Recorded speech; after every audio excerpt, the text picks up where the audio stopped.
আসসালামু আলাইকুম।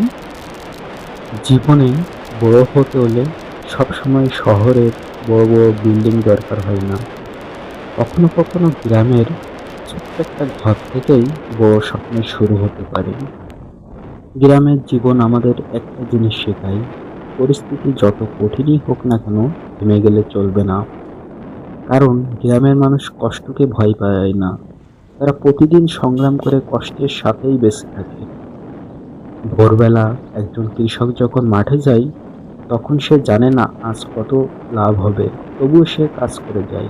কারণ সে বিশ্বাস করে পরিশ্রম মানুষকে কখনোই ঠকায় না।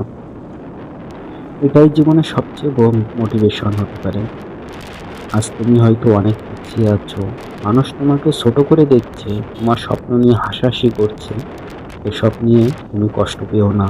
একটা কথা মনে রেখো, সূর্য প্রতিদিন ধীরে ধীরে ওঠে, তবুও পুরো পৃথিবীতে আলো দেয়। গ্রামের মানুষ অল্পতেই সুখ খুঁজে নেয়, কারণ তারা জানে অভিযোগ করে জীবন বদলায় না, পরিশ্রম করলেই জীবন বদলায়। আজ তুমি কষ্টে আছো মানে এই না যে তুমি হেরে গিয়েছো। হয়তো আল্লাহ তোমাকে আরো শক্ত বানাচ্ছেন, কারণ যে মানুষ কষ্ট সহ্য করতে পারে সে একদিন সফলতাও ধরে রাখতে পারে। বাস্তবতা হলো, জীবনে কেউ তোমাকে বিনা কারণে গুরুত্ব দেবে না। নিজেকে এমনভাবে তৈরি করো যাতে একদিন মানুষ তোমাকে অবহেলা না, সম্মান করে।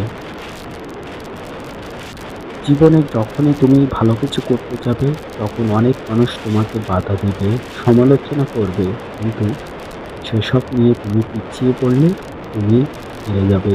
নিজের স্বপ্নকে কখনো ছোট ভাববে না।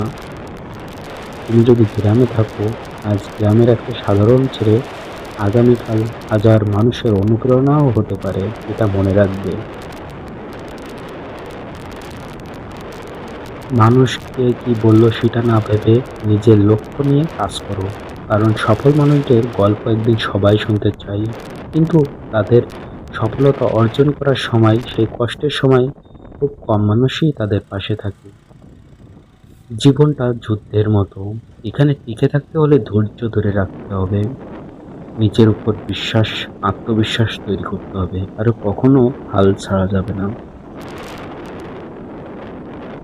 কারণ সময় একদিন অবশ্যই বদলাবে, আর সেই দিন তোমার কষ্টের গল্পটাই হবে তোমার সবচেয়ে বড় সফলতার গল্প। আপনার কাছে কি মনে হয় সেটা অবশ্যই কমেন্ট করে জানাবেন। আমি এখন চলতি পথে যাচ্ছিলাম, তো ভাবলাম আপনাদের সাথে প্রকৃতির সুন্দর দৃশ্য এবং কিছু কথা শেয়ার করি। জানি না আপনাদের কাছে কেমন লেগেছে, ভালো লাগলে লাইক দিবেন, কমেন্টে জানাবেন কেমন লেগেছে। আসসালামু আলাইকুম।